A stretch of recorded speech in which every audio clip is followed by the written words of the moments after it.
All right, another little game that this Rasmussen guy likes to play is the Greek game, the Greek scholar game. And it's all throughout the book, and I just kind of flipped it open just as looking here. Page 228, I'll show you what I'm talking about here. Here we have page 228. The truth is confirmed by the aorist indicative basileus, or Leosus, whatever that's, reign in Revelation, blah, blah, blah, blah. The aorist indicative signifies that the action of Christ's entrance into the condition of his reign, blah, blah, blah, blah, blah. Okay, you say, what? The what now? See, what these guys do, when they can't just go with the plain text of the King James Bible, they can't just read the King James Bible and just preach it as it is. They have to do a special little something. Let me tell you what the Greek is. The aorist indicative, or the whatever. And they get into all these really technical terms. You know what they're trying to do? They're trying to put you down because you don't understand those things. And what they do is they end up holding up two authorities. You have, quote unquote, the Greek over here. This is a Textus Receptus, by the way. And you have the King James Bible over here. Now, if there are two different authorities, what do you need? Someone to interpret the two different authorities. Uh-oh.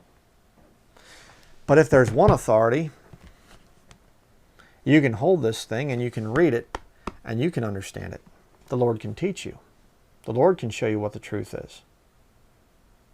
And that's what I've been doing for years and years and years and years and years. I've been telling people, this book, the King James Bible, it's the authority in your life. You're never going to hear me trying to impress you with my knowledge of the Greek. You know why? Because I don't have much knowledge of the Greek. I know a little bit, but I don't waste time with this thing. Why? Let me show you why. Can you read any of that?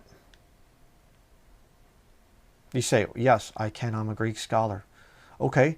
Can you go out on the street and show this to somebody and show them how to get saved? No.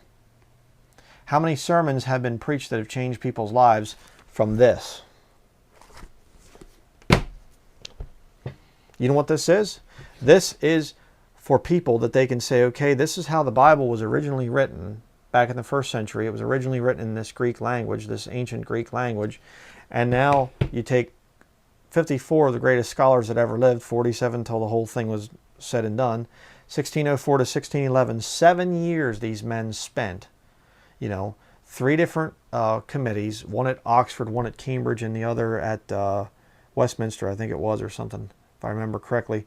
And they did, I think it was like 7 total tests with every chapter of the Bible, every book of the Bible. I mean, everything, it was tested and tested and tested and tested. 7 years.